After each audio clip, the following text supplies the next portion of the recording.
Okay. Assalamualaikum warahmatullahi wabarakatuh. So today I will explain you about stoichiometry. So I'm going to close this up first. Now, what is stoichiometry? Stoichiometry is relationship between reactants, products in a chemical reaction to find out certain quantitative data that involve mole. So in stoichiometry, we are going to learn how to calculate things. So we finally in the quantitative mode of chemistry. And in this stoichiometry, you will learn about chemical reactions. And when we learn about chemical reaction, it means that you need to balance this chemical reaction before you go on to calculate other things. And then we also have moles. Everything in chemistry is centered in mole.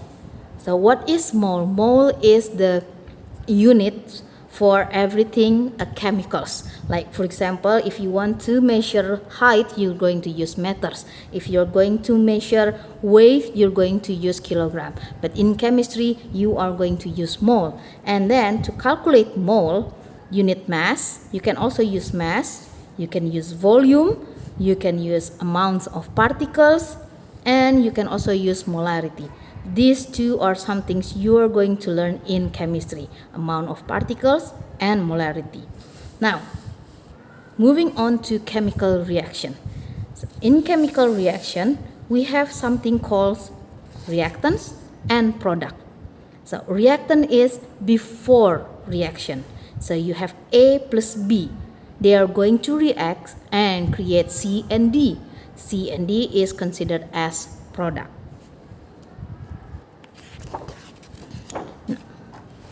When you are going to calculate the moles of certain elements or compound in chemical reaction, the first thing you have to do is to balance the reaction.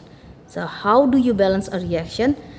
Make sure that all elements in the reactants, which is on the left side of the reaction, are equal to the elements in the product, which is the right side of the reaction. So first, learn how to calculate elements. Now, here we have sodium chloride. We have sodium and chlorine. Look at here. There's no subscript here. That means sodium, there are only one sodium. And then there is only one chlorine. So that's how you calculate elements. And then in sodium oxide, you have something called like Na2O. See this small subscript here? This one subscripts is belong to sodium, while O has no numbers at all. That means O is only one. So 2 sodium, 1 oxygen. So what happens if you have something in bracket like this one? As you see, this small number here will belong to aluminum. And this small number will belong to oxygen. What happened to number 3? This 3 will belong to all the elements inside the bracket. You are going to multiply it by 3. Only those elements in the bracket, not the one outside the bracket. So you can see here, aluminum is 2. How many sodium? It's only 1. But then we have numbers here outside the bracket. So you have 3 sulfur. And then the oxygen is 4. However, since you have 3 here outside the bracket, you are going to multiply 4 with 3. So you will have 12 oxygen. Moving on, we have ammonium sulfate. So see, you have nitrogen, you have hydrogen, you have sulfur, and you have oxygen. Again, it's the same rules. Everything inside the bracket will be multiplied with 2. So now you have 1 nitrogen times 2 nitrogen. You have 4 hydrogen times 2. Now you have 8 hydrogen. You only have 1 sulfur because now the sulfate is not inside a bracket. So you have 1 sulfur and 4 oxygen. So once you master how to calculate the elements in a compound, you can move on to balancing equation. So the step, this is the step that I sort of created because you don't have to follow this, but once you follow these steps, it will make you easier to balance the reaction. First thing to balance is metal. The next thing you need to balance is non-metal. Then you can balance H, and finally you can balance O. Okay. All in orders, and then everything will be fine. However, if somehow you need to recalculate everything, it's still okay. So which one is metal? You may look at the periodic table. Which one is non-metal? You also need to look at the periodic table. You don't have to memorize everything. Okay, now these are the sample from number 1 in the worksheet that I give you. We have nitrogen, hydrogen, and ammonium or ammonia. Now look at the left side and the right side, the reactant and the product. How many nitrogen do you have in the reactant? N2, so that means you have 2 nitrogen.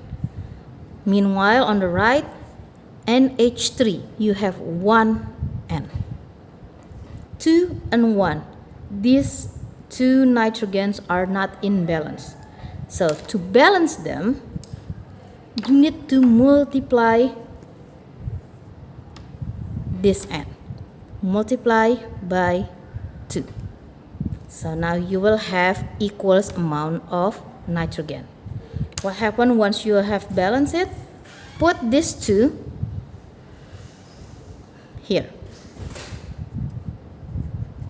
This is called coefficient. And then look at H. How many H on the left? You have 2 H. Then how many H do you have on the right? You have 3 H. But now since you have the coefficient here, everything behind coefficient is going to be multiplied. So now you have 3H times 2, which is 6. Now as you can see, the one on the right is 6, the one on the left is only 2. You need to balance this one too. Again, balancing is by multiplying it. You multiply this 2 with 3. Now you have 6H, which is equal from the left and the right. Now if we are going to make it into a visual look, it's going to be something like this. Hold on. Let's pretend that these 2 green dots is N2, which is nitrogen. You have 2 nitrogen, 1 nitrogen, 2 nitrogen, plus H2. So we're going to use the red one as hydrogen. You have 2 hydrogen. Then it will become NH3. So this is to give you the concept why you need to multiply them. So I'm going to have 1N and 3H. Yeah. Now, you need to balance them by looking at this one first. The nitrogen here, the green one, you have 2 nitrogen. And here you have 1 nitrogen. In order for you to make it balance, you need another nitrogen here. However, you cannot just add nitrogen here. What happened with the rest of the H? It will follow the multiplication. So you add another H.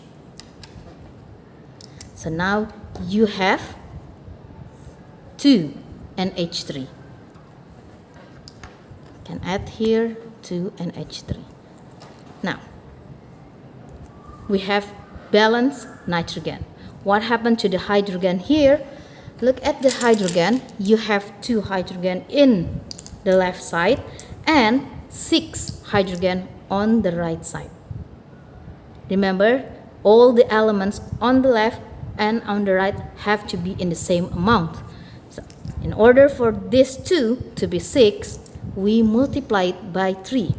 So now you have 1 hydrogen, 2 hydrogen, and 3 hydrogen gas.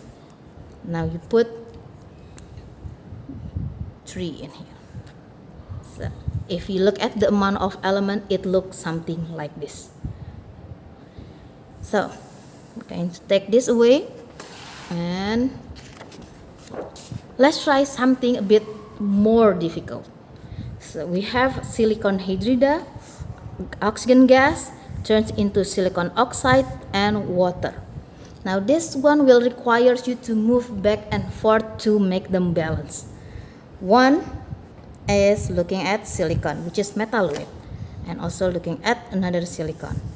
You have 2 silicon here, and then you have 1 silicon here.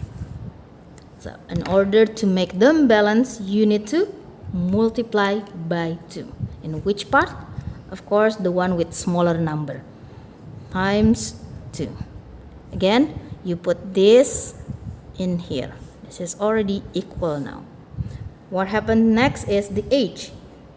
H in here is 3. But the H in here is 2. You need again to balance them. How do you balance 3 and 2? Is by multiply it by the different number. So here 3, you multiply with 2. While 2, you multiply with 3. Both will have the same number of 6.